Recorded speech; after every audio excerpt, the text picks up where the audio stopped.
let me first introduce you. Oren Jacobson is a progressive who co-founded and is the co-executive director of Men for Choice and launched Project Shema to help build bridges between the Jewish community and the progressive movement. Oren serves on the Anti-Corruption Board of Reform for Illinois. He's also a Truman National Security Project political partner, the political chair of Personal PAC, sits on the Citizens Action Illinois Policy Council. He fights against anti-Semitism, white supremacy, supports criminal justice reform, and fights for reproductive freedom. His professional work spans startups, Fortune 150 companies, nonprofits, as well as foreign and economic policy advising. He holds a master's in international relations from the University of Chicago, a master's in economics and policy analysis from the DePaul University, and an MBA from Regis University. So thank you for joining us today, Oren. Happy to be here. And great. And David Crystal is a longtime Zionist, on the other hand, and a conservative activist who began his activism in the University of Pennsylvania, from which he graduated cum laude with a degree in philosophy, politics, and economics.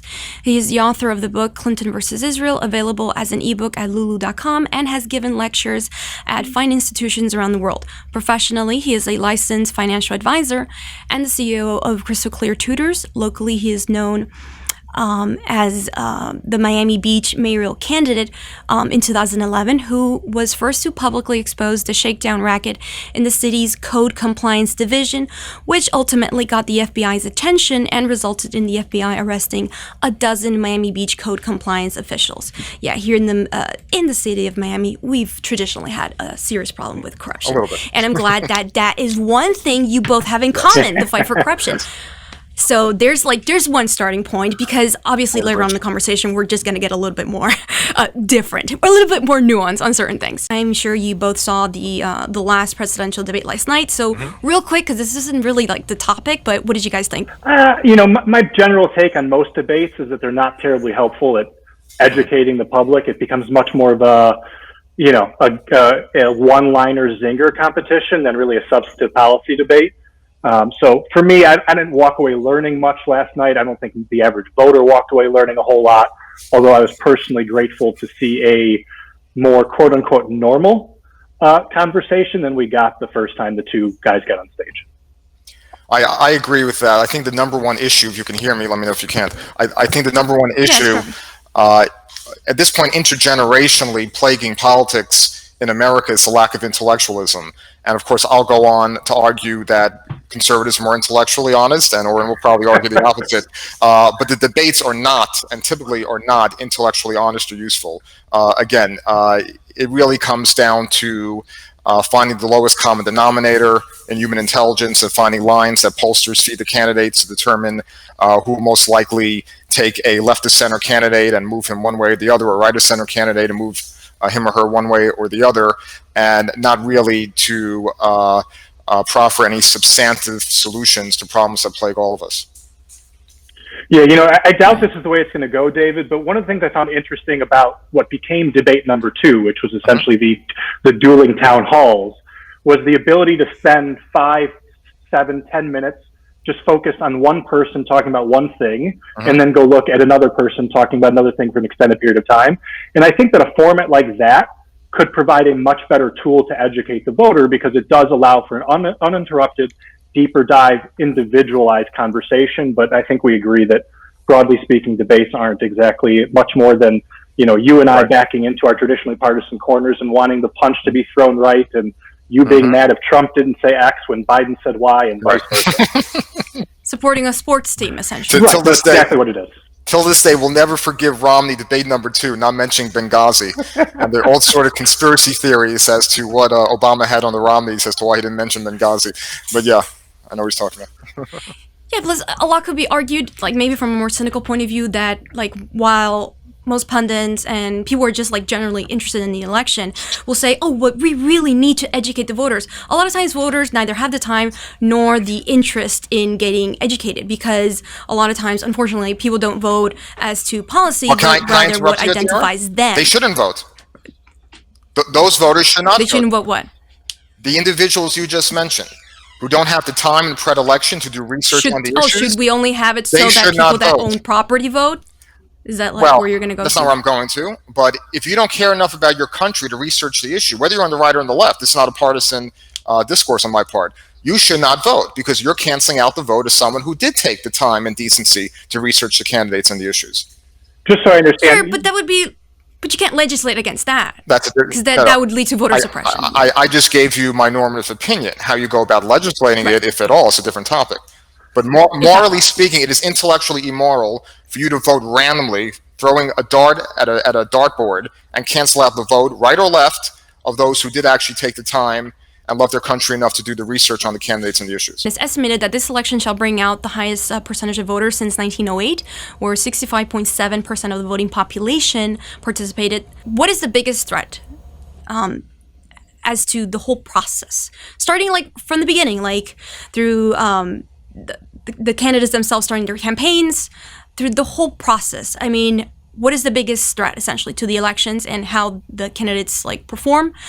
Is it Iran? Is it China? Is it Russia? Is it voter intimidation? Is it distrust in our institutions, or the cultural wars we're having? Like, what exactly is right now, according to you guys, the biggest threat to the whole process? You know, I want to start with, what I'm going to say is not intended to be partisan. It might be perceived as partisan, but I think just fundamentally as a student of democracy, of the republic, of what it means to have a healthy, functioning, non-autocratic system, you really need two things at least. And one is trust in the vote. And two is the willingness for the losing side to validate the result. Right. And we can go back to 2000 and ultimately when Al Gore chose to step up and stop fighting and to basically say the election is done, the election is legitimate.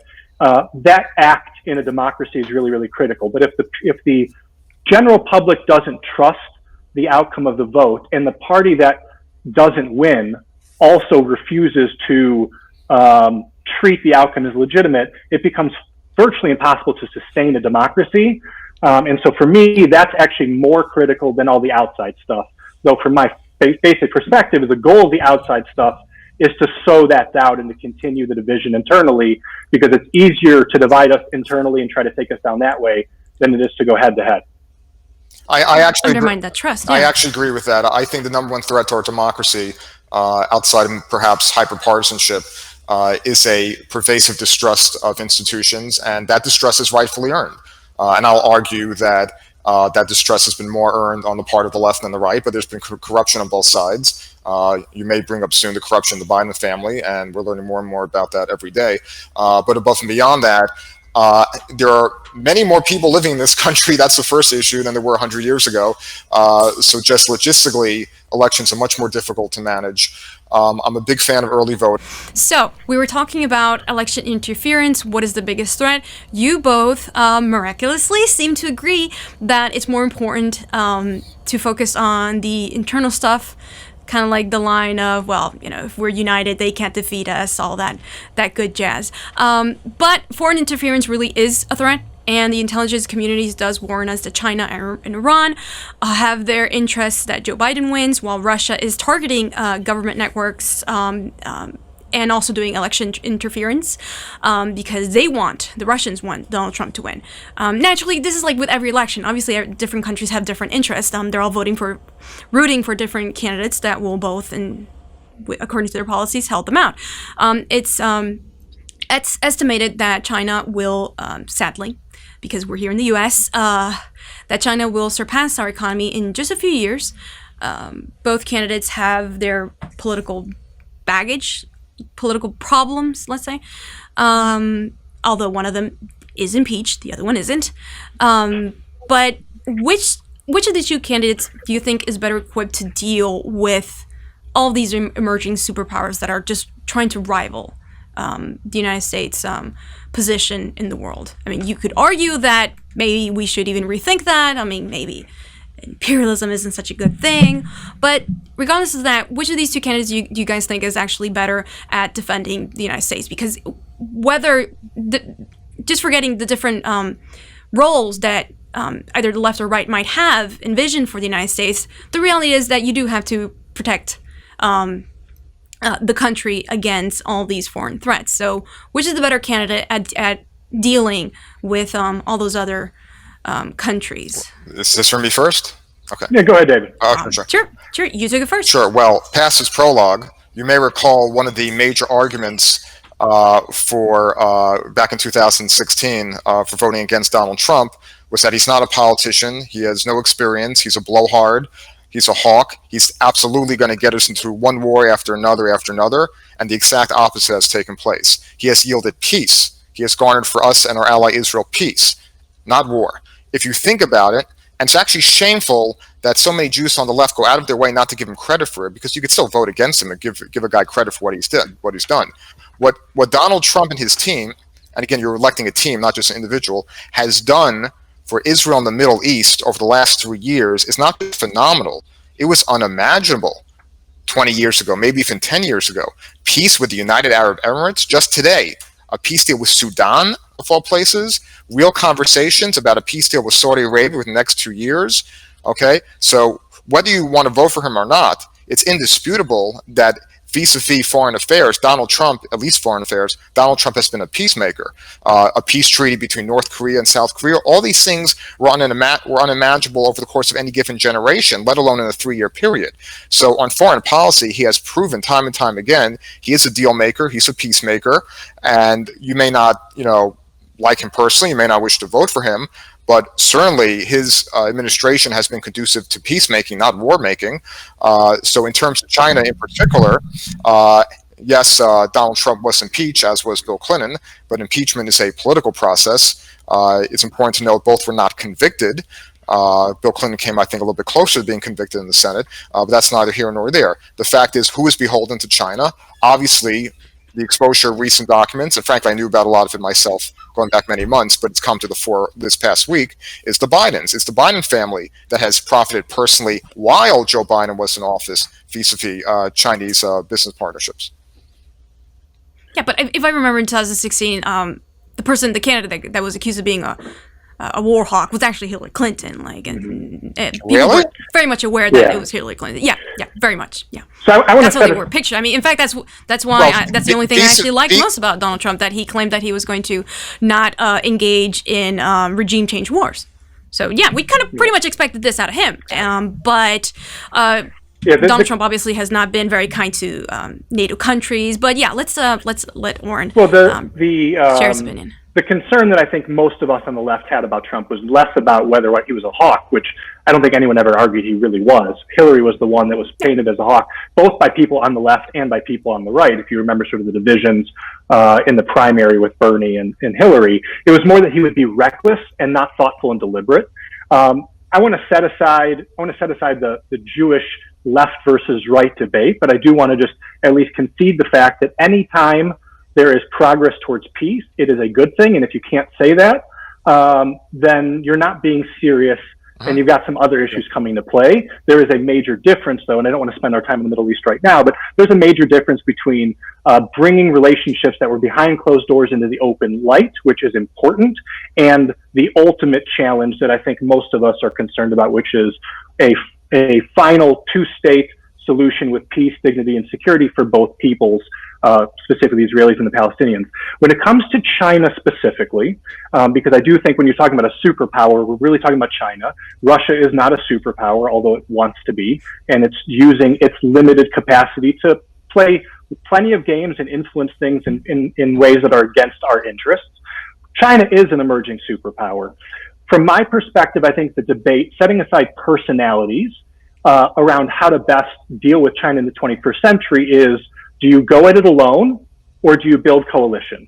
And the place where Trump is weakest is the fact that he has dismantled most of our coalitions and tried to go head to head with China. And that's not a good long-term strategy. I think a lot of people feel good that Donald Trump is sort of rhetorically taking on China.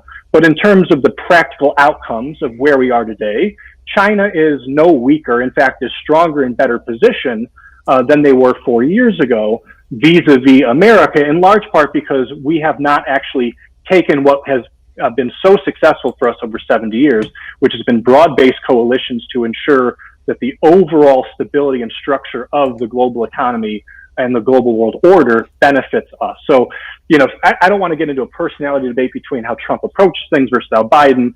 My general take is that we are better off collectively when we're in partnership and we can isolate and put pressure on China from a lot of angles. And I think what Trump has done vis-a-vis our traditional allies in Europe on this front has been unhelpful. But if I can, right. Yeah, okay. if I can interject, Yeah, I was going to, but that exactly is the point. So Oren is focusing on our traditional allies. Okay, operative term traditional. Life changes, generations change, facts on the ground change. Vis-a-vis China, our traditional allies are not as important as allies such as Japan, South Korea, and India. India, particularly after the clashes with China, in which both forces lost dozens of soldiers in the disputed territories in Central Asia, is very much on our side. So is Vietnam, and they stand to benefit as we slowly but surely segue manufacturing out of China, which we should have done a long time ago, and both parties are responsible for that, so that's not a partisan statement, and ideally bring some of those jobs back to the States, which Trump has succeeded in some extent to doing. But let's be frank, thanks to the dominance of unions, which is both good and bad, not all those jobs are ever coming back to the United States, but at least they should be in manufacturing companies that are more aligned with our interests, such as Vietnam and India. That's where our long-term strategic solutions lie, not France, not even Germany. In terms of NATO, they may not like us on a personal level behind closed doors, but that's because Trump's squeezing them for money. He's squeezing them for money they should have given us a long time ago. And I, as a taxpayer and a fiscal conservative, like to see that. So the one thing that I want to add to this, and this isn't necessarily to contradict what David said at all, is, there's an adage in politics, more is more, right? Mm. You need to add votes, not subtract. And so the more people we have with us pursuing our goals, the better off we are. The more countries we have in coalition, the better off we are. And in fact, based on David's basic framework, you could go all the way back to the TPP and say that the TPP, which involves 40% of global trade, would have been a better thing for us from a foreign policy perspective vis-a-vis China specifically, which involved a lot of the South Asian countries. So, look, I don't think David and I actually have too substantial of a disagreement here, with maybe one exception, which is I think we are better off with these European powers alongside the countries that David mentioned, South Korea, India, Japan, etc., especially when you're trying to check a power like China, which is 1 billion plus people and a rapidly expanding country. But the one thing I would add to this is China also is an aging country. And so that ultimately is going to create lots of challenges for it in the 21st century, which gives us some chance to sort of get our house in order and start investing in ourselves instead of spending so much money on wasteless foreign adventures. But let us be further intellectually honest and acknowledge, and people who think like me certainly acknowledge it, I would like to see you guys on the left acknowledge it more. Why is it that China is, if not the leading economic superpower, on the cusp of being such a leading economic superpower? It's because China has cheated. It has cheated by creating false fake islands in the South China Sea, allowing it to perturb and disturb the trade of nearby countries. It has cheated by essentially destroying our economy, or at least retarding our economy for at least a year, by unleashing what I consider to be a biological weapon that we call COVID-19, and that it has advantaged China. You smile all you want, but it's not a coincidence that they didn't allow it to go to Beijing, but they allowed to go it all over the world. Okay, that doesn't happen by accident. They have cheated by stealing our intellectual property. So when you consistently cheat and get away with cheating, guess what? You have a first mover's advantage, and you can sustain that advantage as long as you're allowed to cheat. So the question is, when are other countries, if not for their economic benefit, at least for the moral benefit, stand up alongside their traditional ally, the United States of America, and say, hey, WTO, enforce the rules. We will not allow cheating, and more importantly, there are consequences for cheating. Yeah, I just think the biggest difference we have is sort of a question of domestic audience, right? And what people say rhetorically publicly versus what they're doing privately. And so to suggest that the European countries and American leadership have just been like turning a blind eye and doing nothing, I just think is not a fair and accurate assessment, even though I take the general point of saying if you have people who aren't playing by the rules, you create a disadvantage in a general sense. I wanted to add a little previously, I mean, before we just continue to go on into a different branch of the discussion, that one of the classic examples that I find on how Trump's position, his ideas on what the United States should be doing in order to save itself, because clearly we on both sides, there is an agreement that we are in trouble and there's something that needs to be done. Take, for instance, his way of dealing with CNN, right? The CNN is the fake news and all that, and his base, they're super sure, they have no doubt that CNN is simply promoting the left and all that. Whereas when you go around the world, CNN is viewed a lot of times as like the promoter of CIA-endorsed policies. Like, I'm not saying it is, but that's what a lot of people on the left outside of the United States see it as. Like, if you go to South America, for instance, they see CNN as the official voice of the United States, a sort of calm, pragmatic, but I'm going to certainly watch out for American interests. And so when Trump attacks CNN, it's kind of like when he attacks the Postal Service or just institutions that, although I understand that CNN is part of the private sector, there are all those little elements that make up the image that countries abroad have of the United States. I think I get your point, Yadira, but people like me, I mean, maybe some conservatives are that biased, but people like me are honest enough to say that Fox leans to the left. I'm wondering how come people like you and Oren won't openly admit. Fox? You mean Fox? I'm sorry, Fox leans to the right. I'm wondering why people like you and Oren don't publicly acknowledge that CNN leans hard to the left, to paint CNN in the picture you just painted. But it's just that it might look like the left to the Trump base, right, but it's actually pretty conservative according to the left that's outside of the United States. All right, so those are semantics. Well. I'm not interested in left or right. I'm interested in objective reporting.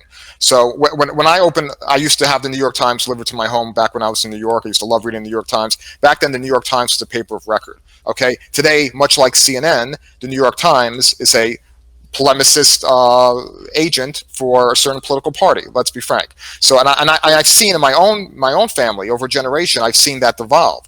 We used to look forward to getting to the New York Times. We no longer have a subscription to the New York Times. Back in the day when we had the New York Times, we had William Safire and others on the op-ed piece. It says opinion editorial. You know it's an opinion.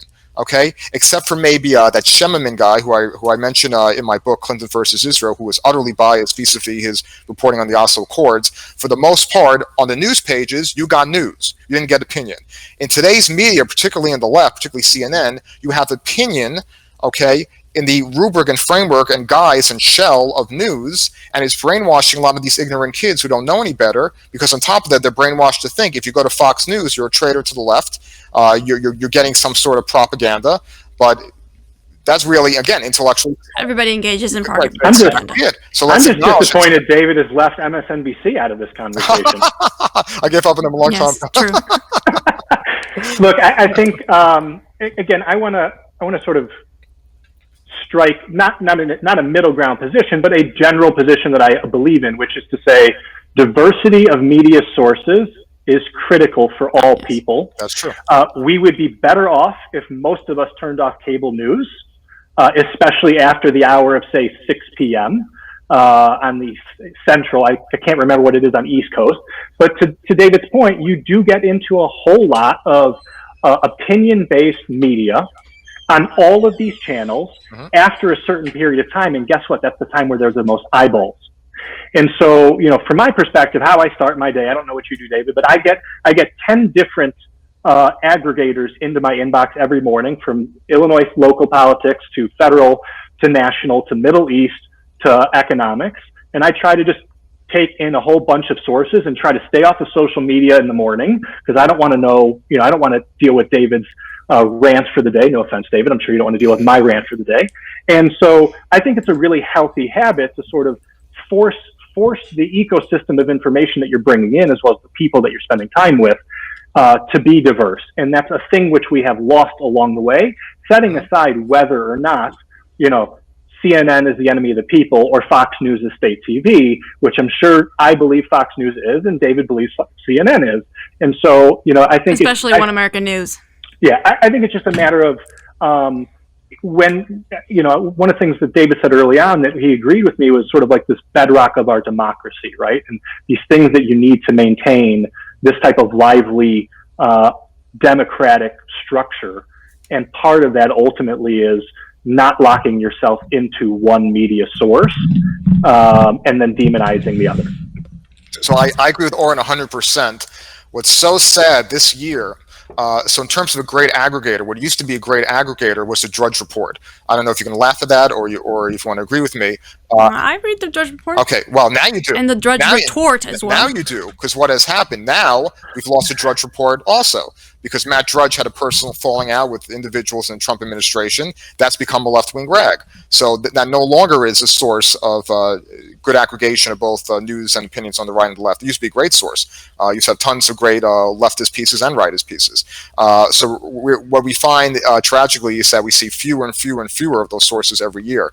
But one thing I've noticed, analyzing the behavior of my friends and colleagues on the left, is that there's a much greater tendency on the left to demonize the messenger rather than to demonize the message. And I, as a conservative intellectual, or right-of-center intellectual, whatever you want to call me, have always focused on the message. So one of the reasons Trump does not play well with even conservative Democrats, but particularly moderate Democrats, is that he does not present his message well. But I think his message is a terrifically accomplished message. I think in his first 3 years prior to the pandemic, which of course is not his fault unless you believe he was cryptically in a lab concocting a virus, he basically demonstrated leadership in every single area, economically, the foreign policy, and the results were really almost unparalleled, at least since the days of Reagan. But essentially, because people have certain people on the left, even some centrists, have such a visceral adverse reaction to him for reasons I could get into if you want. They've thrown the baby out with the bathwater, and they've acted as if he's accomplished nothing of good just because they have a visceral, adverse, negative personal reaction to him. And that's really more on the left, and that's unfortunate. But that's like totally ignoring that there are those on Trump's extreme right-wing base that kind of do that to the left as well. Well, everyone does that.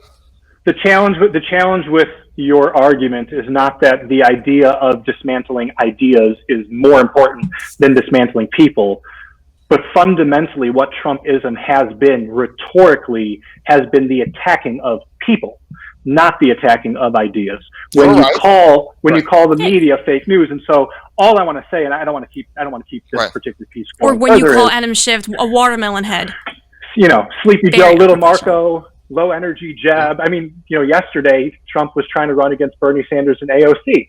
And it wasn't a dismantling of why Bernie's ideas or AOC's ideas would be harmful. Mm-hmm. It was the demonization of those people. And so, one of the big reasons why I am opposed to the President of the United States has very little to do with policy and has lots to do with character and behavior, because I do not think that you can long maintain a healthy, functioning society that is unified enough to have enough social trust to solve problems and avoid some of the pitfalls of other democracies, which eventually devolve to autocracy, is that you can't maintain this level of heat. And if the leader is this visceral and this negative and this divisive and is attacking on a personal level so frequently, that becomes really challenging. And so... Mm-hmm. Yeah. So I would say there are many conservatives and Republicans and conservative Democrats who voted for Trump who agree with your premise.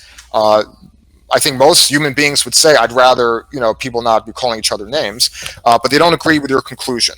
So I think what makes this particular election cycle most fascinating to me from just an analytical standpoint, from a standpoint of observation, is how much so more than ever, it's a test of the psychological zeitgeist of the American people. Because really, this is a choice between feeling over facts. This is a choice between emotions over results. This is a choice between, as you said, personality over policies.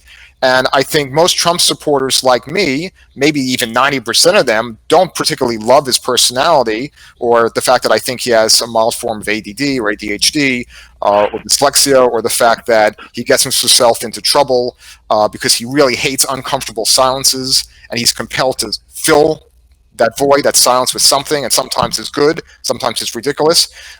So we recognize that, and we judge him as we would judge any employee. How is the employee doing his job behind closed doors when no one's looking? Is he or she doing it honestly, effectively, diligently, in a timely manner? And the answer is yes. He's for the most part said what he's meant and meant what he said in terms of policy and practice, and that's the basis upon which we judge him.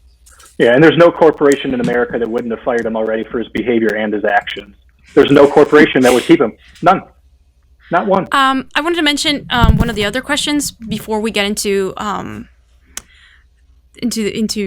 Trump, because we're talking about differences between the parties and the hyper-partisanship of it. But now, I had written one of these questions, and it was about the fact that there's a lot of diversity within the Democratic Party. Like, for instance, I have a brother that says, "Oh, there's diversity on the left because the future is the left. It's like Neanderthals and Homo sapiens, and in the future, we will all be discussing between all the different variances on the left, and that's going to be like the future of it." But anyways, before anybody gets offended on that, do you guys think that maybe there's a possibility that with what we're seeing on the Democratic Party, not so much in the Republicans. The Republicans have been pretty smart. I mean, at first they kind of abhorred a lot of the stuff, like as David was saying, that many Republican voters in private, behind closed doors, do not like his style. But they've been pretty smart, and they are presenting a very much united front at this point.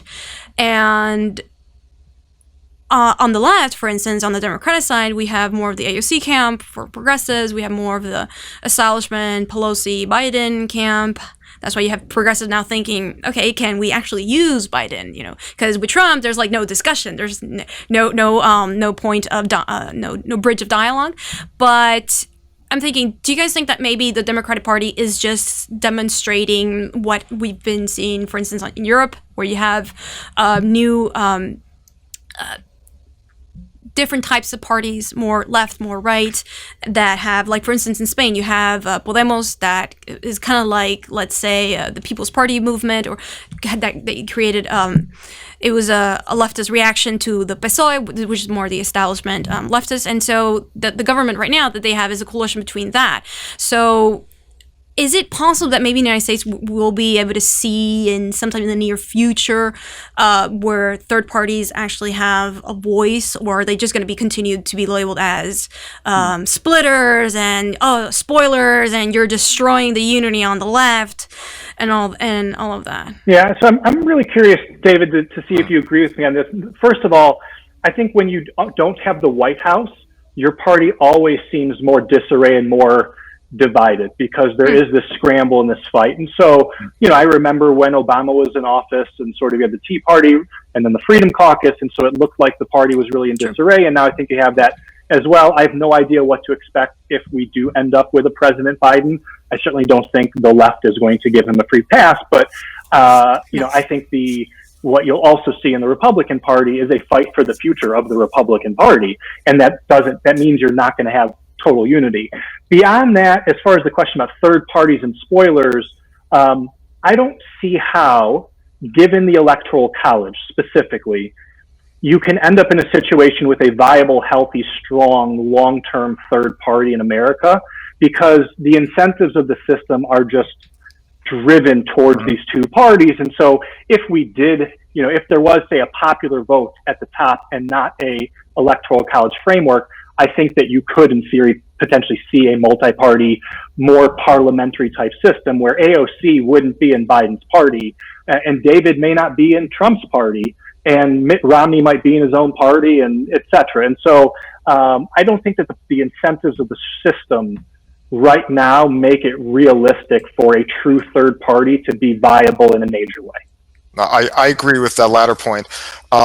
I think what's needed, and it may take a constitutional amendment, which maybe this is just strictly an academic and unrealistic conversation, but I think what's needed is a runoff system on the federal level, much like we have on the local level. So in Miami Beach and many places, most cities, in fact, Miami-Dade County, and I think the county itself, if you run in the what they call the primary, even though it's not a partisan primary, and you do not garner 50% of the vote, there's a runoff, even if you got 49.9 between you and the next guy.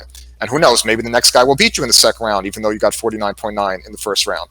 So something like that is necessary to foster the arrival or any sort of sustenance of third parties in our political system. Yeah. And I would agree it's really, we have an anti-competitive marketplace when it comes to the electoral process, and it ends up shutting out a lot of voters in a lot of ways. Progressives are hyper-focused right now in the Electoral College for sort of obvious reasons. I think Republicans would point to some different things, but I think David and I would agree, whether it's to the runoff framework whether it's the elimination of primaries, which I'm not 100% sure that I have an opinion on at this point in time, ranked choice voting, which is starting to come into play. Those types of things create incentives for political actors to capture a broader group of their constituency, which is healthy and necessary. And by the way, it also shows where you have like an RCV, a ranked choice voting system, that the negative campaigning and the vitriol decreases because you need enough votes at a high level to win that majority support, which I think is what David's arguing for in a slightly different framework. Right. I thought you were going to continue talking, so I was like, okay, no coffee. No, it's out of the question. I could make something else. Okay, but by the way, this is what? why, this is one of the big reasons why I do this work with Reform for Illinois. Illinois is a democratically controlled state, and I'm a progressive who is concerned about the lack of trust from the citizens of the state of Illinois in their state government, and about corruption in the state. And part of that is sort of the way that parties, when they get power, can sort of monopolize and control and maintain that power, even though they do not represent the wishes of the majority of the governed. I agree. So I want to get. I think it's so sweet how every now and then I hear. You want us to fight? I agree. No, I do not want to do that. No, I have enough hostility on my channel as it is. Okay, so the Republican Party is these days downplaying the emergence of white supremacists a lot. Obviously, they don't want the associations of fascism with Trump or anything like that. So they're like, no, it's no biggie. No, the Proud Boys. What is that, right? No problems. But at the same time, they kind of just inflate the size, the presence of Antifa. I mean, I've been with a lot of radicals on the left. I have yet to meet anybody who was Antifa. I don't know, maybe they're like hiding it from him. Time out. I have yet to meet a single white supremacist or Proud Boy in any conservative or Republican function that I've attended. And I've been both. They most likely will not want to befriend you. So, or they won't show their true colors either. Okay. You're a Jew. But anyways. Right, but go on with the question. Anyway, you're asking us what we should do about them. We don't see them, so what are we going to do about them? Yeah, but thank you for that, because you aren't acting like a true Republican. You're kind of just acting as how I was describing it, that they kind of just highlight the presence of Antifa while just looking the other way. I mean, come on, so let me speak some to radicals that point. wanted to kidnap the governor of Michigan. That's kind of pretty intense. I don't remember the United States having situations in the contemporary history doing things like that. But the point is, to finish the question, then we can discuss. The point is that anti-Semitism does continue to rise, but the conservative viewpoint is that only anti-Semitism is coming from the left, and that the left is very much anti-Zionist, and naturally, once you have an anti-Zionist atmosphere, you're going to become anti-Semitic as well. And I have seen that sometimes. It has happened, and you're nodding, and that's what Shema was for, right? Like establishing bridges, like doing something like that. But the point that I'm trying to make is Holocaust denial is kind of just happening on both sides at this point, where you have, I don't know what's the number right now, I think it was like 1 or 2 kids these days out of 5 couldn't even mention a single concentration camp. A lot of them do not even know. A lot of Generation Z kids don't even know that it happened. So that is a real problem. But so can I speak to that point? Why do some conservative Jews that support Trump do not fear that sort of nationalism that his base flaunts?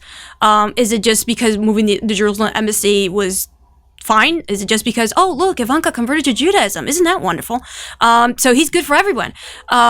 Okay. Why is that? That's a very loaded, convoluted question. I'll try to peel back the onion. Kind of. It was a big paragraph. I know. Let's start with the educational crisis in America. I'm an educator, so I can speak on this point, as well as a Jew, so I can speak on the point of anti-Semitism, anti-Zionism. Okay. I've also written and lectured on topics. But anyway, so you may not want to admit this, but what has happened to the educational system since the 1970s? What has happened is that the hippie generation has taken over education in the public school system. I was blessed to have gone to a private school. Okay, but having hundreds of kids come to Crystal Clear Tutors, having gotten hundreds of kids from both private and public school sectors into Ivy League schools and other top schools, I see them when they come to me, and I keep in contact with them over the years once they become young professionals, and I see how they have evolved, usually for the better, almost always. And I can tell you that the educational system they're getting at the hands of their leftist teachers, which is consistently left from nursery, from first grade nursery, all the way through college, is of a certain variety that is biased against the state of Israel. And in order to be biased against the state of Israel and Zionism and the raison d'etre of Zionism, it has to be biased against any education of the Holocaust, which is not the reason Israel exists, but the number one purpose for the urgency of the creation of Israel in the turn of the 19th century, especially after 1933. So the more you deny the Holocaust, the more you deny the existential need for the state of Israel. And the more you can support left-wing institutions that are supported by the Palestinians and people like AOC and AOC's crew, I forgot what they're called, AOC plus 3 plus 4, whatever. The Squad. The Squad, etc.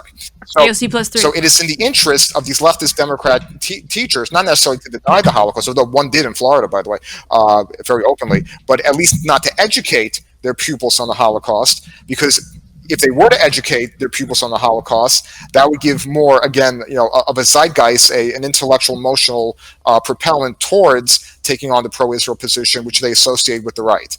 Now, in terms of Antifa versus Proud Boys, I've never personally met anyone in Antifa or any white supremacist or any Proud Boy. I think these are fringes upon fringes of society. But the reason there's a difference, and Trump is highlighting the difference, again, it goes back to emotion versus reality, or philosophy versus practice. Okay, I can't think of a single statue that was torn down by the Proud Boys. There's been, I think, $15 billion worth of damage done by the anarchists and the Antifa types all across this country, mostly in Democrat-controlled areas, but all across this country, from tearing down statues to destroying black-owned businesses primarily. Don't ask me why they do that. To destroying police cars. $15 billion in damages over the course of months, not done by people who call themselves white supremacists or deny the Holocaust because they're white supremacists, but people who are fundamentally against this country's foundational principles, particularly against this president, and who just think they have the right to destroy because they're on the left or associated with the left or anarchists, and that's just what they do. So Trump is calling them out.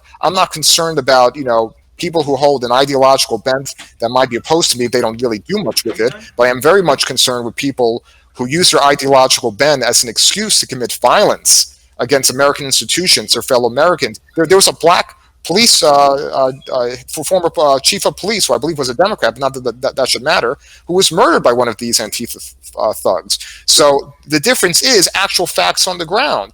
Okay, there are people who have suffered terribly, financially and personally, and with their lives at the hands of these Antifa types. But why is it that the type of nationalism that his base supports doesn't seem to be of a concern with voters like you? Because that's a red herring. What do you mean his base supports? You're talking about a fringe from maybe 2 to 4% maximum of his base. Yadira, okay, with all due respect, I have to be registered as a Democrat now because I forgot to change back my registration. I wanted to vote in the Democrat primary. But pretend I'm Republican now, and pretend I've been Republican since I was an active Democrat when I was a kid. But the point is, I was an active Democrat. I was the youngest ever secretary of the Young Democratic Club of Staten Island. Back in those days, if you were a New York Jew, it was like stamped in your genetic code. You had to be a Democrat. So since then, things have changed, I believe, for the better. But in any event, so I've been an active Democrat. I've been independent, an MPA. I've been an active Republican. I was a Cruz supporter. I became a Trump supporter. I've gone to every single type of political event you could imagine. I would urge you, Yadira, por favor, to do the same. Or, and I have a feeling has, but I'm not sure. But I would urge leftists in general to do the same. Actually show up to Republican events and Republican caucuses and young professional Republican events, as I've done for both parties, and actually talk to people. You'd be very hard pressed to find a single white supremacist in that crowd. So again, I don't. But a lot of these positions, these really radical fringe positions, were unthinkable a couple of years ago. Obviously, they've come out of the closet and they're more open about it on social media. And I just think that when you combine incredible amounts of unemployed people, a really bad economy. I know the Trump administration did what they could to save Wall Street and all that, but the reality is that you've got millions of people that are unemployed, millions that have no health insurance, actual millions of American kids that go hungry every day.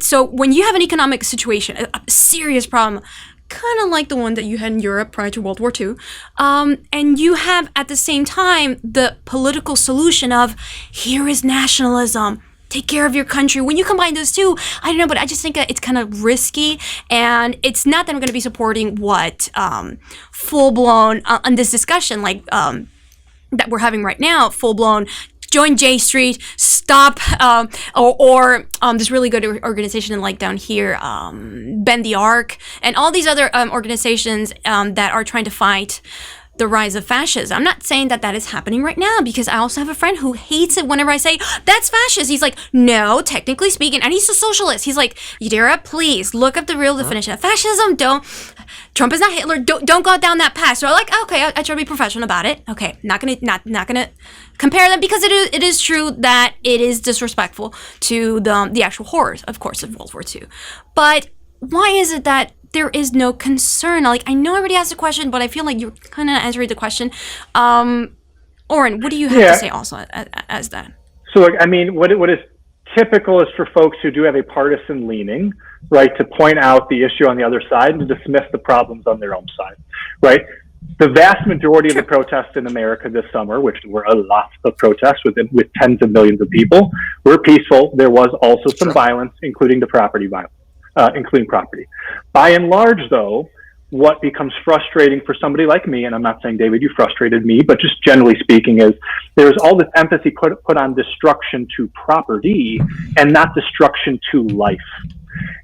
We have not seen Antifa try to plot to overthrow a state government and kidnap and or kill a governor. We have not seen armed men leftist armed men try to occupy a state capitol or show up with heavily armed groups. Antifa, for whatever it is, whether it's an idea or a loose organization of people who show up every once in a while to protest, doesn't tend to show up with AK-47s around their shoulders. And so it's not, I think broadly speaking, we should be able to say neither one of these things are good. Lawlessness isn't good, whether it comes from the left or the right. The challenge that I want to bring us back to, because I think we sort of started in this question on anti-Semitism and the Shoah, and David talked about sort of how poorly educated people are. Here's the truth, and this is something David, I was last night or 2 nights ago, I lose track of time because we're just in Zoom world at this point. I did a presentation for the Israel on Campus Coalition with a group of college students who are facing really difficult challenges on college campuses in and around anti-Semitism and anti-Zionism, which I know you know very well, even though you and I have not met before. And one of the challenges that I had to lay out for them, which is the truth, is that most people do not understand what it means to be a Jew versus what it means to be Jewish religiously. They don't understand what anti-Semitism is. And that's a very good point. Yeah. So if I can interject, Jewish versus Judaic. Unfortunately, in the American English lexicon, we use the term Jewish to represent both ethnic concepts and religious concepts at the same time. Whereas in Russian and German and other languages, as Jude, things like that separate the Jewish race from proponents of the Jewish religion, and that's a huge source of intellectual confusion. I agree with you, Oren, and it creates a lot of problems. And largely, we don't have good Jewish leadership in America this generation that does a good enough job educating its own Jewish kids, let alone the masses. But I'm sorry for interrupting. No, you're fine. You're fine. I appreciate that addition because I didn't know that linguistically. Yeah. But so we have this problem that they don't know what it means to be a Jew culturally, as a people, as a race, as an ethnicity, however you want to define it, which the Jewish people absolutely understand. But outside of our community, we don't. And to some extent, as David said, inside we don't. They don't understand how anti-Semitism works. It often gets defined by, in particular, the left as a religious bigotry when it is much more like a form of racism, targeting Jews not because of who we pray to or what we pray about, but because of what they believe we do to the world. Can I interject briefly? Because Yadira is an expert on or somewhat of an expert on Spanish Inquisition. Yadira, did you ever read Ben-Zion Netanyahu, not Bibi's father, Bibi Netanyahu's father, Ben-Zion Netanyahu's book on the Inquisition? Did you ever read that? I got recommended. It's very Unfortunately, it's a huge book. But it's still on this shelf. It's an historic book for making Oren's point. It's an historic book for making Oren's point, which speaks to your family in particular, Yadira, as to why your paternal side probably changed your name at some point, because even after the Inquisition, even for relatively sincere conversos, okay, they were discriminated against based on their race, based on their bloodline, and even then, even if they wanted to intermarry, of course, it's considered you were tainted. They were called you new weren't Christians. Yeah. And if you go visit Spain, there's a horrible story, I think in Granada, where someone in their church, which included a lot of Moranos, Conversos, whatever, said that some sort of image was a miracle, and one Jew who was too smart for his own good went outside to actually measure the angles, and he said, no, that's a reflection of the sun on this building or that building, and that's why it looks like an angel. They took all of them out and they burned them on the stake in an auto de fe right then and there. Okay, and this was 10 to 20 years after they had converted and had become good Catholics, going to church every Sunday. So it is primarily an ethnic hatred with religious undertones, and Warren's very right. Who's ever responsible? Of course, I mean, it is true that most people don't understand it. I mean, like conversations that I've had with people that first knew me in a Cuban circle, and I would say, oh, I'm sorry, I don't want to go to your Christmas party, and they're like, why? Not Christian. I'm like, but I thought you were Cuban. It's like they can't reconcile. Right. There is a lot of confusion about that. And by the way, as to to add on to that point, though, especially when we're talking about anti-Semitism, anti-Zionism on the left, which, by the way, from my perspective, anti-Zionism is almost always, with a very nuanced exception, anti-Semitism, in my opinion. I don't think David will disagree with me on that either. I don't know how you feel about it either, but. No, it does end up, especially in the circles that I move in, like really Hispanic circles, where whenever they're extremely leftist, I don't like it when the conversation goes down that path of criticizing Israel, because it almost certainly always ends up having this undertone that it makes you really uncomfortable, and you notice that, and sometimes I just think, well, if we were to translate this conversation into English, this would so be banned. This is so inappropriate. Why do we not have a police? I mean, for real, like if you listen to local Miami radio, a lot of times, and this is a really serious problem, because sometimes you will even be listening to a far-right station, and I've recorded instances of it, because like this is like since the 90s, I've always been hearing occasionally moments like this, and what's sad is that some of these stations are actually receiving funding from the USAID. I didn't know that, for instance, Radio Caracol, which is very powerful, they bring in a lot of money, because I think it's like 80 to 90% of the Hispanic voter down here gets their information, their news from radio. And radio, AM radio, is completely in the hands of the far right. And it's inappropriate, again, that some of these stations are actually receiving funding from the federal government to promote this kind of very biased reporting. Yeah. And you will hear horrible stories about George Soros, how the Jews want to control the world, and all these really radical stories that are just... I've even heard people on the radio recommending the Protocols of Zion, as a reliable. It is. I got to say, it's pretty impressive that we can be both the globalist capitalist and the communist threat all at once. We are pretty impressive on that front. But just to quickly bring the last point home, right? So, for many in America, in particular in America, Jews are white people with a shared religion, right? And so when you go to Israel and you see what the Jewish people really are, it's a little bit of a mind-blowing experience for non-Jews, especially progressive non-Jews, who get to see what that diverse community really looks like, and that helps to really change people's perspectives. But to not understand what it means to be a Jew versus Jewish, to not understand what anti-Semitism is and what it isn't, is one of, but not the only, major challenges around dealing with anti-Semitism and anti-Zionism on the left, and that is an education challenge. But there's also this other challenge, which I just want to name, not because I want to get into an extended debate on this, which is most Americans don't even know their own history when it comes to the single most, the two single most challenging pieces of our story, which is the genocide of the indigenous population and our history of anti-Black racism.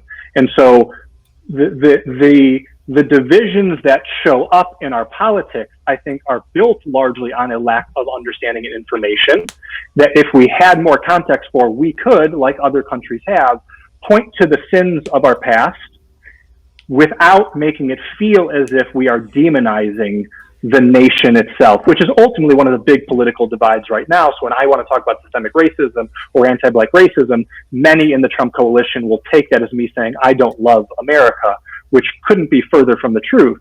I just want America to continue to expand its umbrella of equality and inclusion and justice. So reading between the lines in this conversation, I'm getting a good sense. I know Yadira is. I know a person. She's obviously a very good person. I sense a very good intuition. So I sense Oren's a very good person and a very honest person.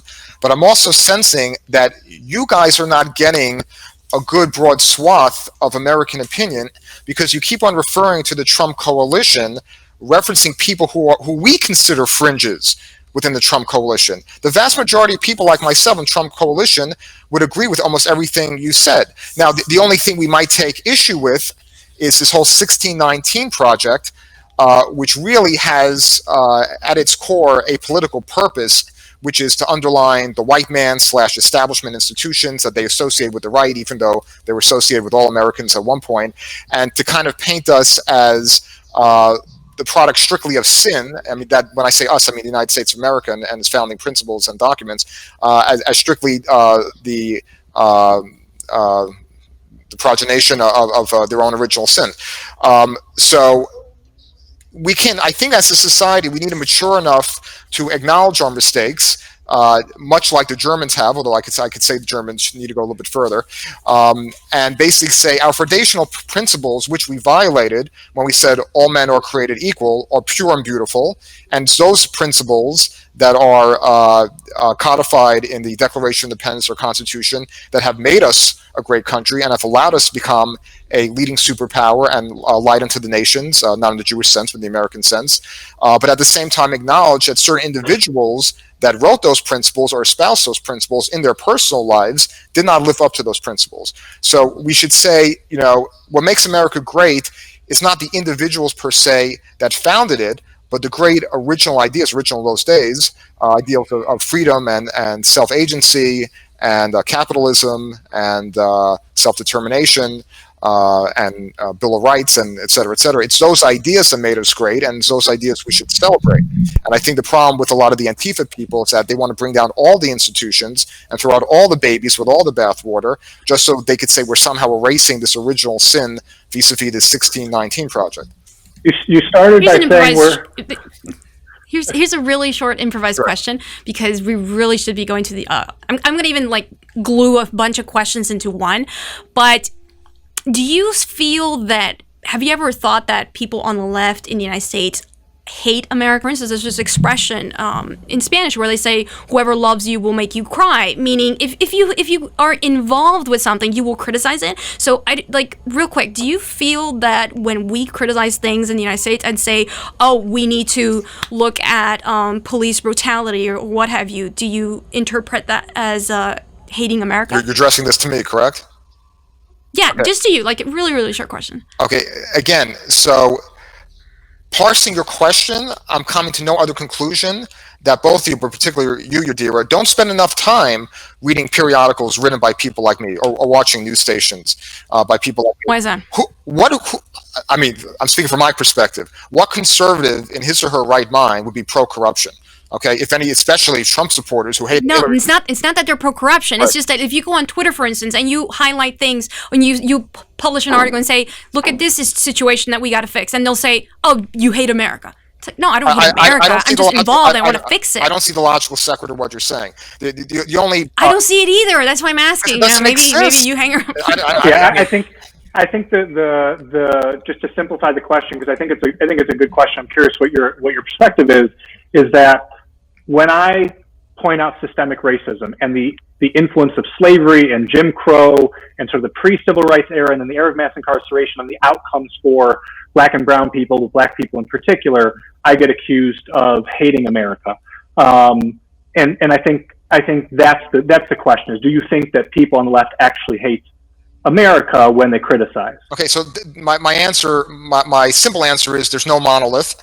Okay, so when you say people on the left, that's not necessarily you. You are not necessarily a statistical representative of people on the left. And the left, as you've espoused several times in this conversation, is a relatively broad umbrella, a relatively diverse tent. So I would have to speak to those specific individuals representing those specific left-wing viewpoints to whatever degree.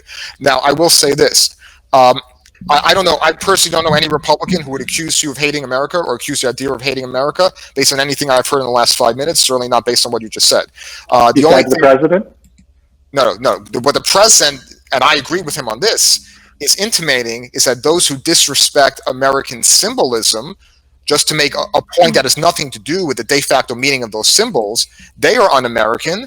Because why would you disrespect a flag that so many Americans, by the hundreds of thousands, have died for, or got wounded for, got an eye shut out for? Right. So, Yeah. but I think what you're, but that ultimately is the president of the United States saying that a person kneeling to protest hundreds of years of police brutality is un-American and hates America because they choose to demonstrate and exercise the First Amendment rights. And to me, that is a problematic and unacceptable attack from the President of the United States. The thing to sort of bring us to a common point on this, David, is right. One of the definitions of the word Yisrael is to wrestle, right?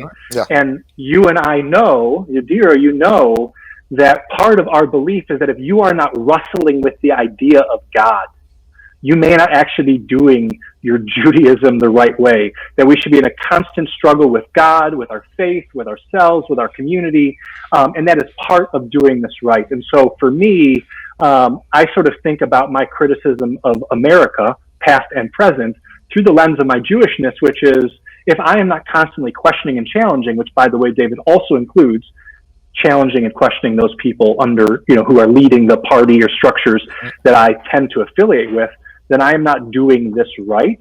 And so I think that is really an important distinction for me to draw, because I see most of the protests, not every protester, but I see most of the protesters, especially around the kneeling at the anthem, as a symbol of a symbol that is American, not anti-American.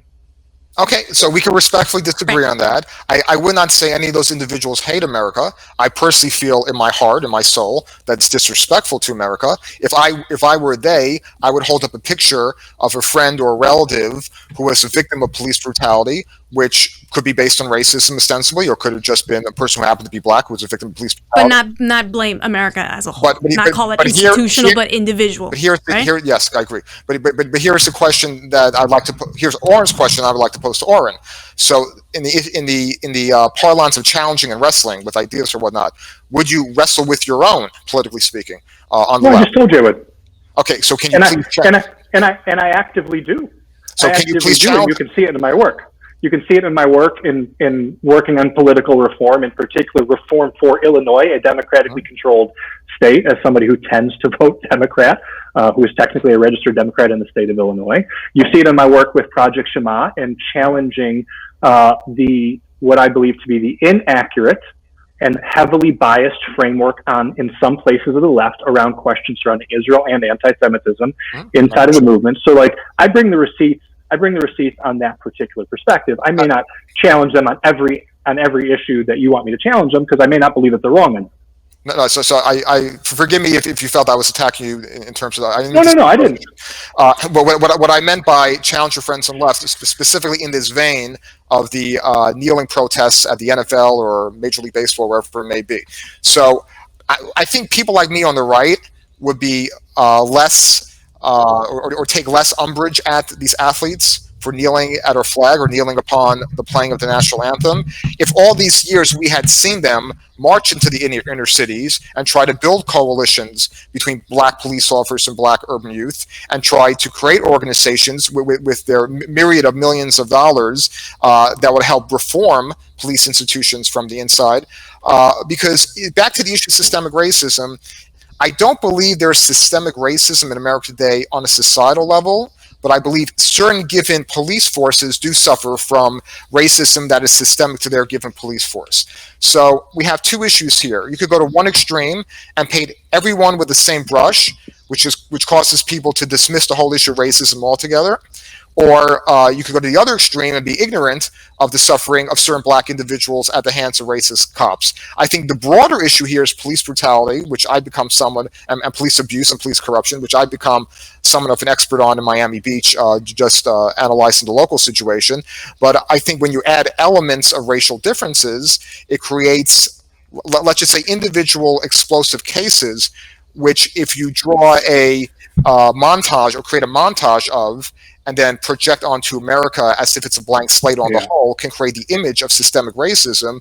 But it really is just 24 scenarios of bad apples, so to speak, within individual police departments that's being portrayed as systemic racism. But I do not believe our country as a whole is systemically racist. I have to push back respectfully in two ways really quick. One, if America had been listening at any point in the last 400 years to the black community, they wouldn't have to kneel at games. Athletes wouldn't have to kneel at games during the national anthem. Black organizers, leaders, activists, and athletes, not all of them, but athletes, have taken bold, brave, dangerous steps for hundreds of years to just ask to be treated the same in this country. That's number one. Number two, you may not believe that systemic racism is real, but you then have to explain how on every major outcome, life, wealth, health, voting, why is there such a massive and growing disparity, whether it's income, whether it's wealth, whether it's the time it takes to vote, whether it's the barriers to vote, whether it's maternal mortality, infant mortality, the likelihood to end up arrested, the likelihood to be killed by a cop, the likelihood to end up spending time in prison. Even the likelihood of drowning. Right. And so those are systemic. Really, being unable to, not learning how to swim. Those are systemic policy challenges. Yadira just spoke to that. Is the white man causing black parents to not teach their kids how to swim? I'm glad you mentioned it. It's society as a whole. There are studies that have been done on that. You know that they didn't let black kids in pools. They didn't let black people in the historically, they didn't allow it. I'm from New York. Anyone from New York knows the vast majority of, there are many public pools, especially in New York, the vast majority are predominantly occupied by minorities, and within that context, predominantly black kids. So sure, but the facts are that many black children do not learn how to swim, and they're more likely to drown, to die from drowning. You guys on the left don't want to hear this. I don't want to get too controversial right before Shabbat, okay? Because you think everything is the fault of someone else. But there are cultural elements at play, as well as racism from the outside. Okay, and I don't want to speak to any more specificity.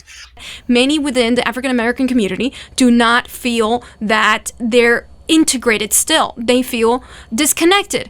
And so we could argue, yes, for hours as to why did that come to be? But we're talking about solutions. And unfortunately, many on the right do feel that they need to cut these programs because of racism, because there are actual documentation. There are people, I'm going to say yes, on the fringes that believe that because society has changed, they need to look for new ways to maintain minorities in their place. Yadira, and one of them is cutting these programs. You're not being intellectually honest now. Who put them in the place? Who put them in the ghetto? A guy by the name of Lyndon Baines Johnson, a Democrat. Okay, I don't want to go into the whole history about that. Sure, but why is Trump telling suburban moms, "Hey, don't worry about your neighborhoods. I'm going to take care of them"? Let's be honest. He's talking about Plan 8 affordable housing. He's trying to tell all these Karens, "Don't worry, we're not going to have the black kids." He's trying to tell the black Karens also. That's not an issue of race. That's an issue of class.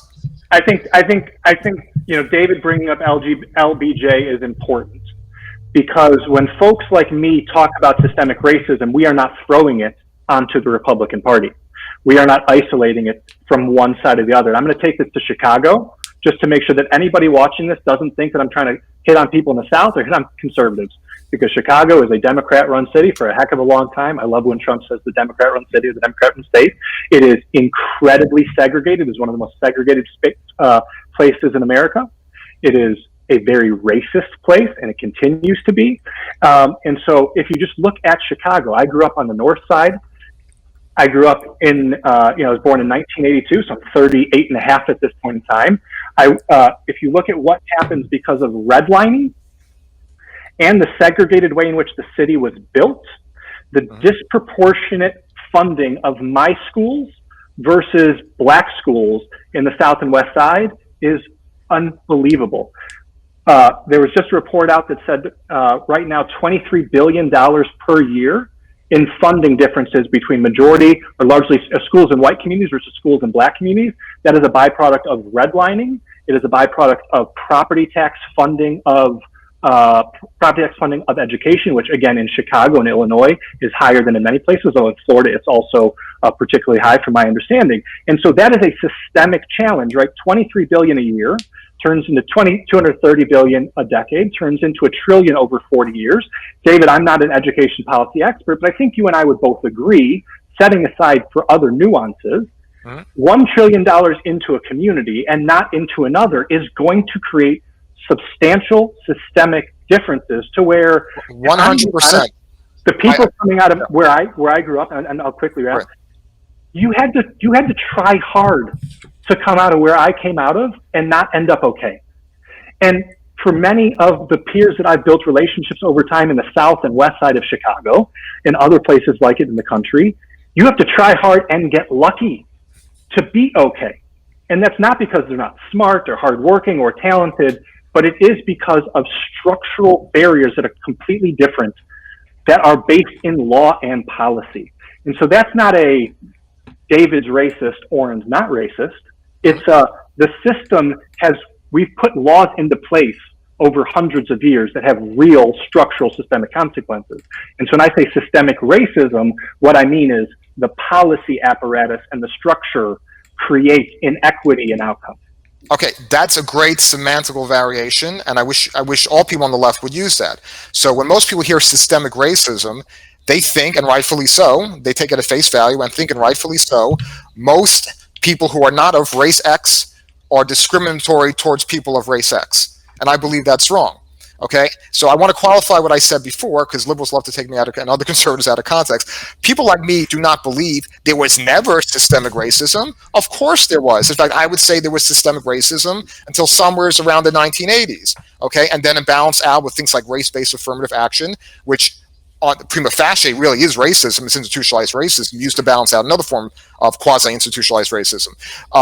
So I don't believe as a society we are systemically racist. I believe, as you had mentioned, there are certain policies that are still embedded, ironically, in more Democrat establishment towns and communities and states, whose outgrowth and end results are of a racist variety. But I do not believe the American people is systemically racist, is what I'm trying to say. Right. So I think that we need to just use very specific language. I think what David is trying to argue is that we are not societally racist. Yes.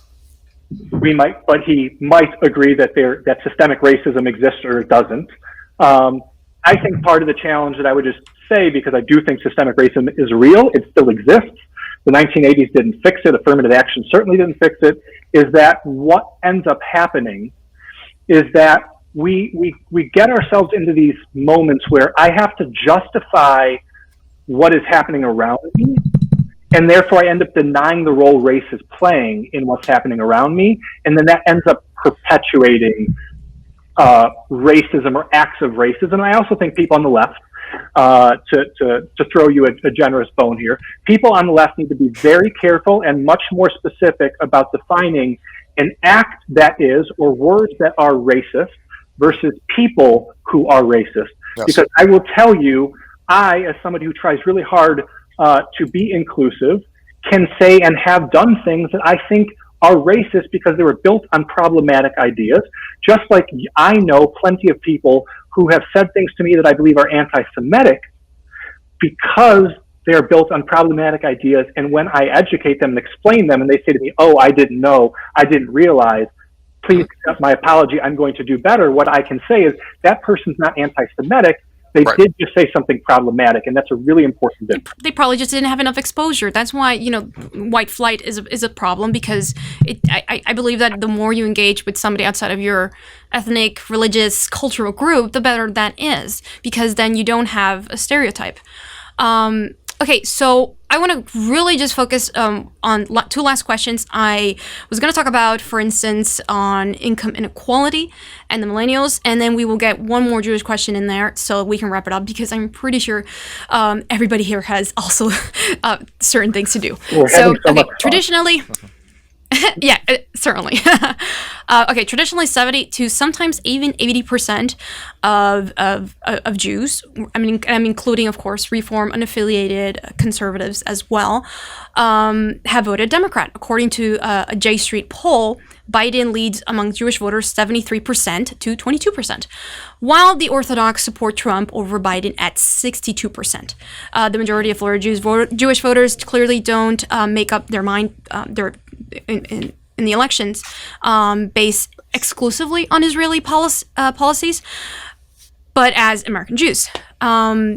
While those Republican Jews hold positive patriotic positions, wouldn't it seem that prioritizing sometimes like the Israel policies above American interests kind of play into the old anti-Semitic idea that, oh, you always have like this other alliance to something else, and that you're not like fully here, you know, like, okay, can I like speak to that? Dreyfus, for instance. Okay, you might not want to hear it. You'll get your time. So, and as a follow-up to that question, it would be, well, traditionally, you know, which party has been all around better for the Jewish people, and I'm not just saying Jews in America, but all over the world, which party has been, like, let's say, more friendly? Democrats or Republicans? Okay, so you speak to an issue that ires me, and I hope ires Oren as well, even though he's on the other side politically, and that is the worst red herring that comes from the left under the rubric of anti-Zionism / anti-Semitism is the accusation of dual loyalty. Now, there was a time where their accusation came from both parties. Over the last 20 years, I've exclusively heard it from the left. Again, vis-a-vis trying to wage some sort of intellectual political war against Israel and thus undermining support for Israel. So I would say this. There's nothing wrong with dual loyalties. We are a nation of immigrants. We are a mosaic of many different beautiful ethnicities. And that is the source of our strength. We draw strength from our variety. We draw strength from our diversity. So the next time someone accuses you of having dual loyalties or being racist because you support the Jewish homeland, because you want to marry a Jew, whatever it may be, ask them this. If you were an Irish American, you could be, I'm a 4th generation Jewish American. You could be an 8th generation Irish American. I don't care. If you were an Irish American and some guy named Tony D'Angelo, some Italian guy who for whatever reason hates Irish people, becomes president of the United States, and he says, you know what, we're going to bomb Ireland. We're going to take our U.S. taxpayer dollars and we're going to finance F-35Is and American bombs, and we're going to bomb the crap out of Ireland. Would you support your American president just to prove that you don't have dual loyalties? No, you have the right to have dual loyalties. Everyone has the right to stand up for their country, stand up for their race, stand up for their family, stand up for their community. It is such a stupid red herring. Okay, so now in terms of who's been better for the Jews, is that my piece, by the way? Can you hear me? Okay. You're good. Yeah, no, you can continue. In terms of who's been better for It's fine. Jews or Israel, and I hope Oren could put aside his partisanship and agree with me, it clearly has been the Republican Party, at least over the last 2 generations, going back to Richard Nixon. So what did Richard Nixon do? Now, you may remember the Yom Kippur War. Okay, people do not realize the true story behind the Yom Kippur War. Okay, people think, and I used to think this too, and I beg her for forgiveness, her soul for forgiveness, but people used to think that Prime Minister Golda Meir was utterly incompetent vis-a-vis the Bar-Lev line, causing what ultimately led to the horrible deaths of over 10,000 of her boys and girls in the Israeli Defense Forces. Okay, the truth of the matter is she was left with no choice. She knew that Saddam was going to attack, that Egypt was going to attack, probably along with Syria sooner or later, and she knew that if they had preemptively struck as they did in 1967, they would not have had the political weight and clout and the moral authority to win that war, and there might have been another Holocaust in the Yom Kippur War. Okay, so she had to let, it's a sad reality, but this happens in warfare where you have to let some die in order for the majority to live. So she had to let and watch the Bar-Lev line fall, and she had to watch as thousands of her boys were unfortunately slaughtered by the Egyptians in order to gain the sympathy of the world at large and the Nixon administration. Okay, once they had gained the sympathy, keep in mind that Vietnam was as hot as ever at this precise time, okay, and we need every dollar and bomb and grenades we could get into American hands in Vietnam. Okay, what did Nixon do? He literally redirected funds and grenades and guns and ammunition, putting our own soldiers at risk. No doubt, I hate to admit it, probably resulting in the deaths of a few American soldiers, redirected those planes of munitions from Vietnam, wherever they were going en route to Vietnam, to Israel, promised Israel advanced weaponry, not just weaponry, advanced airplanes that allowed Israel to use the last 4 fighters she had, knowing that the other planes were on the way. Otherwise, they would have grounded those planes. Without Richard Nixon, you might have seen another Holocaust in Israel. Okay, he put American soldiers at risk. in order to save the lives of thousands of Jewish soldiers in Israel. And that's something he and the Republican Party never got credit for till this day. Fast forward, Reagan was a huge proponent of Zionism and a huge friend of Israel. Jimmy Carter was not. And Jimmy Carter has been rightfully called an anti-Semite by even some of my Democrat Jewish friends. Fast forward, the subject of my book, Bill Clinton. Bill Clinton was utterly biased and utterly unfair vis-a-vis the Oslo Accords negotiations. At the very same time, if you read my book, Clinton versus Israel, I won't waste too much time now, but at the very same time that cafes and buses of innocent Jewish men, women, children, and infants were being blown to smithereens by Hamas terrorists after they had negotiated passage with Fatah and under the auspices of Yasser Arafat. At that very same time, Bill Clinton and his State Department was twisting the arm of Netanyahu in his first administration, okay, forcing them to give up land in exchange for nothing but more bombs and more terrorism. Fast forward, George W. Bush, a tremendous friend of Israel. George W. Bush unloaded so much extra munitions at the end of the Second Iraq War, just gave to Israel and Prime Minister Rome practically for free. Fast forward today, you have Donald Trump, who puts a quash on an Iranian deal that would have assuredly resulted in an Iranian nuclear weapon, who is fostering peace, unimaginable peace between Israel and the United Arab Emirates, Israel and Bahrain, today Israel and Sudan. How in the world can you look at the track record of Jimmy Carter and Bill Clinton and compare that to Bush, Trump, Reagan, and Richard Nixon? There's no comparison. Clearly, the Republican Party has been better for Israel. I'm mostly just disappointed that there wasn't a 2-minute segment on how terrible Obama was in that stroll through history. So let me deal with the first part first, which is the question of dual loyalties. So right. I reject the notion that David or the vast majority of Republican, conservative, or Trump voting, whatever label they put on themselves for this particular cycle, Jews are doing it just because of Israel. Right. So that's a problematic notion in and of itself, right? That David's only reason to vote for President Trump is Israel. And that problematic notion is built on a long-standing attack against Jews as dual loyal. The deep irony that we all understand is long before Israel existed, they still accused us of having dual loyalties because we were committed to some other people in some other place.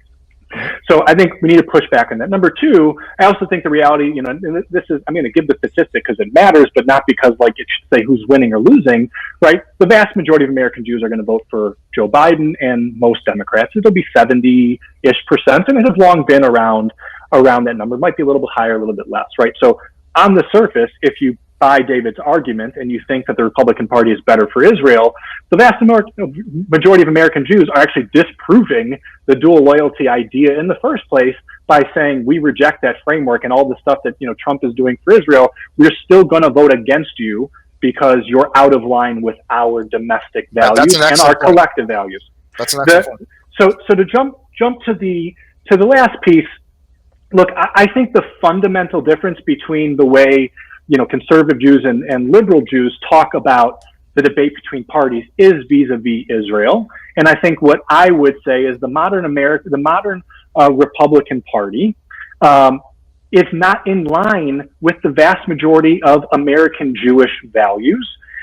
I also disagree with the notion that the Democratic Party hasn't supported Israel historically. I don't want to talk about, what comes in the future is going to come in the future, and we have no idea what's actually going to play out between these divisions. But up until now, it's not as if any Democratic president has sort of done anything to threaten the long-term safety and security of the Jewish people vis-a-vis Israel.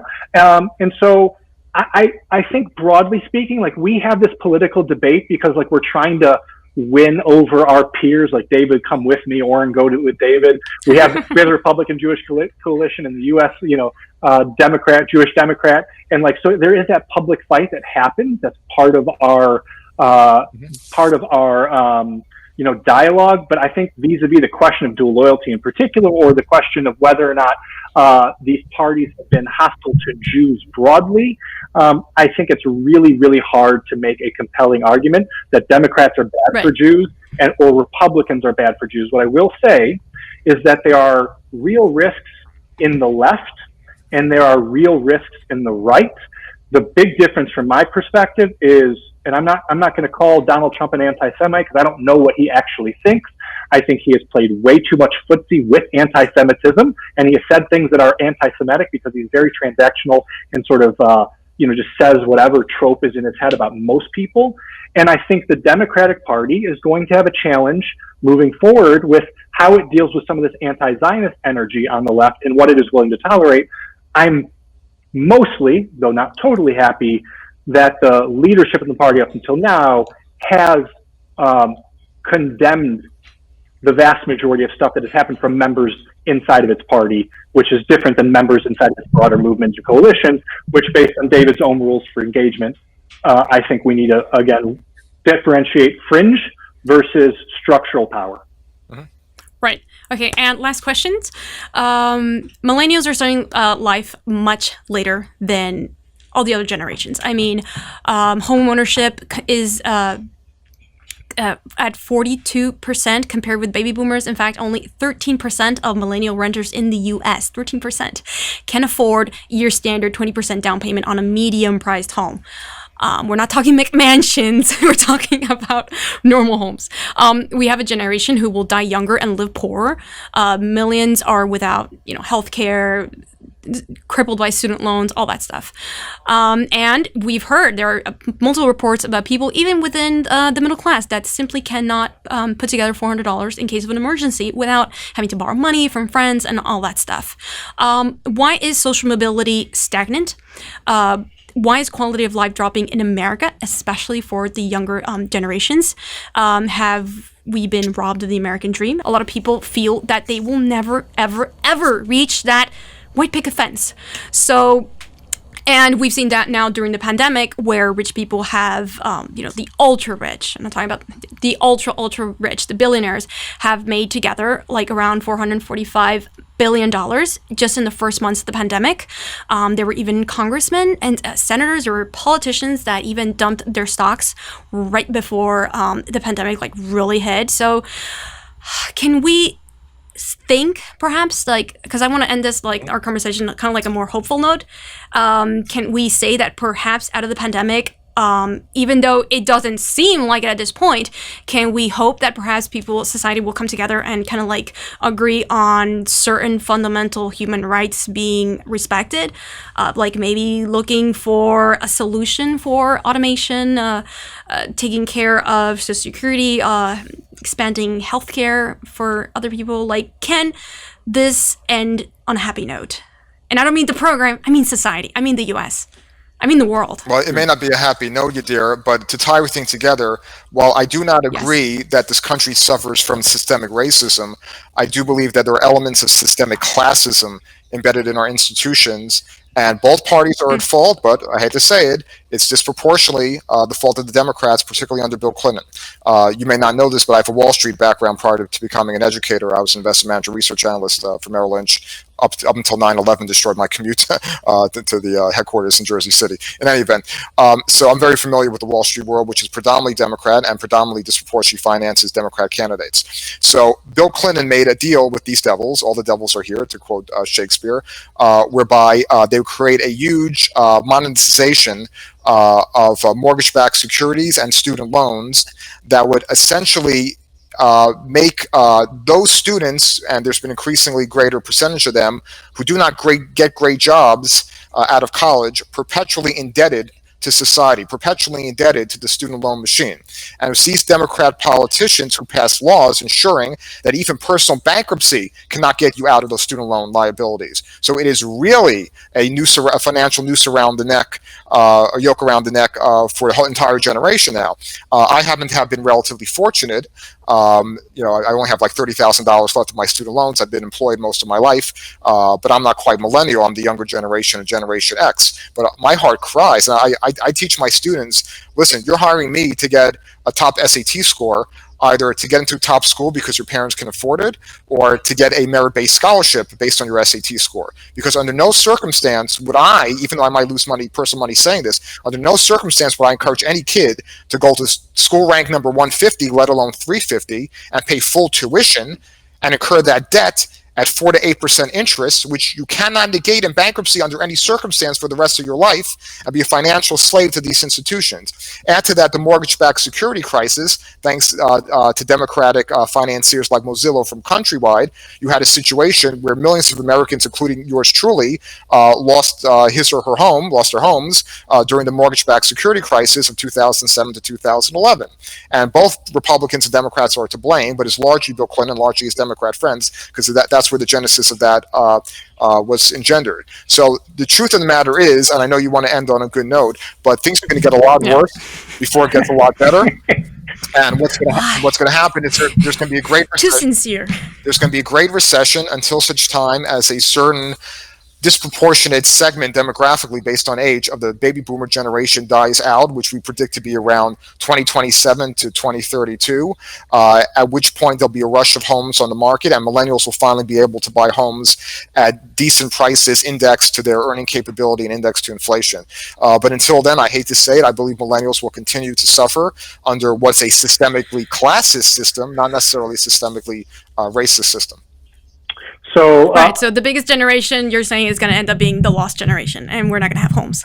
Okay, Oren, please cheer this up a bit. Please tell me that the future is not just a recession. I don't know that I can give you a whole lot better, but I will try by the end of the comments. So, one, I just want to say to David, I'm impressed that you managed to throw income inequality and totally at the feet of the Democrats. I'll find that to be a very an impressive feat.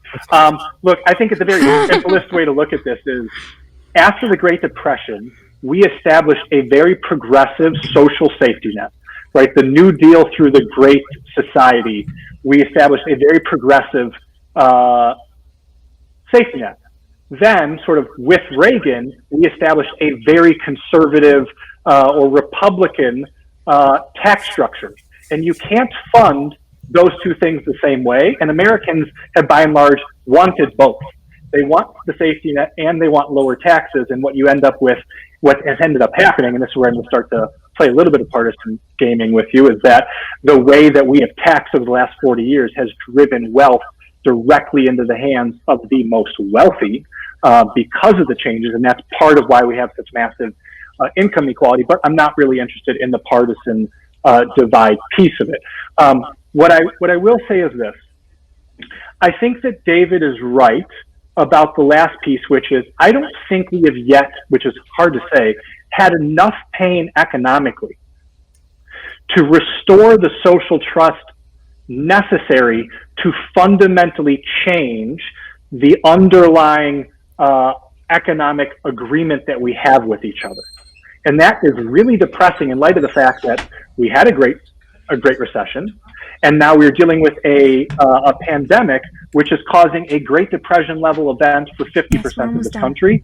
And yet, I think if we said, could we do UBI to prevent the 2.5 million truck drivers who are going to lose jobs in the next decade as they figure out this driverless technology from falling into a bad spot, I don't know that we would get there, because the social trust is so low, both in the institutions and in each other. And when you pass these types of major economic reforms, you really do need social trust in institutions and social trust in communities. Frank Fukuyama, who's a very famous political scientist and often cited international relations expert, looked at the pandemic and basically came down and said, countries with high social trust have done well. Countries with low social trust have struggled. What's happened in America? We have low faith in our institutions, and we're a heavily divided, polarized country. So we can't even do basic stuff like wear masks or social distance or wash our hands, because that has become controversial. And that's not a political statement. It's just an academic analysis of what's going on. So, look, I think that the 21st century can ultimately end up being an American century, because structurally we have a lot of advantages that our competitors globally don't have. Most of the other, large powers, I mentioned China earlier, have aging populations, and that's going to be a really big challenge for China in the rest of the century. Europe is never going to work together well enough to establish a bloc that can really challenge the United States. Yeah. The United States has two large bodies of water, a very peaceful neighbor to the north, a relatively peaceful neighbor to the south who doesn't have any interest in military conflict. And so that leaves the country in a very good place from a long-term defense perspective. If we can figure out energy, if we can figure out food production, we can figure out clean water, you've got the basis for everything you need to still win the future. But the biggest challenge we're going to face is income inequality, because at a certain point, people will no longer tolerate life below a given level, which is why after 1945, our national security experts, both military and policy, said that we need to expand markets and ensure the free flow of goods so that we can continue to grow the quality of life in America. Because when you have the haves and the have-nots societally, eventually the have-nots say enough, and that's when you have revolutionary effects. That's when societies destabilize. And so that's the concern. I don't know how we get to the next point, because there is so much mistrust in the nation right now to pass the types of major overhauls that we're talking about, including fixing an education system, which, because we decided not to fund college the same way moving forward, states passed that buck on to students, and then you have the student loan crisis that David's talking about. Mm-hmm. I agree. Right.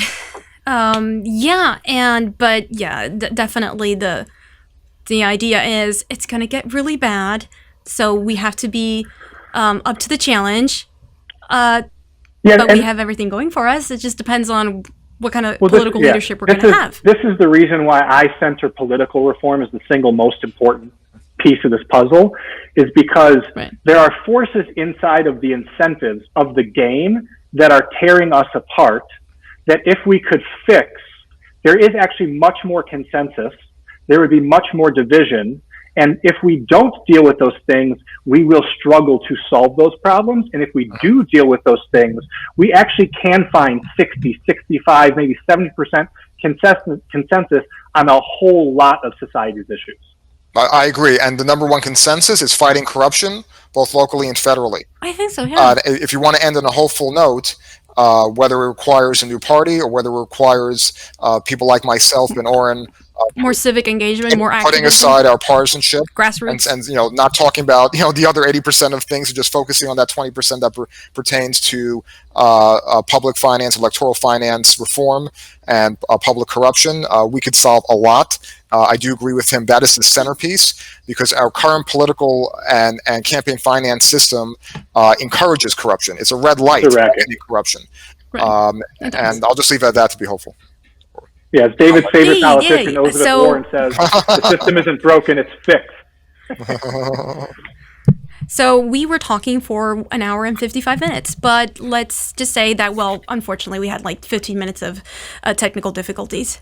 But thank you both so much. I think this was a really great conversation. Yeah, sure. And if I always say, like, if you enjoyed it, it's kind of like when you're reading to somebody, when you're reading to a bunch of people, if you enjoyed the reading or if you enjoyed the conversation, I'm pretty certain everybody else is going to join on this. So the audience will definitely appreciate it. And at least even if they don't agree with our talking points, it will be thought provocative. So thank you both so much. Thank you. Shabbat shalom, guys. Shabbat shalom. Definitely Shabbat shalom. Appreciate it. Okay. Be well. Bye, guys. Bye. Be well.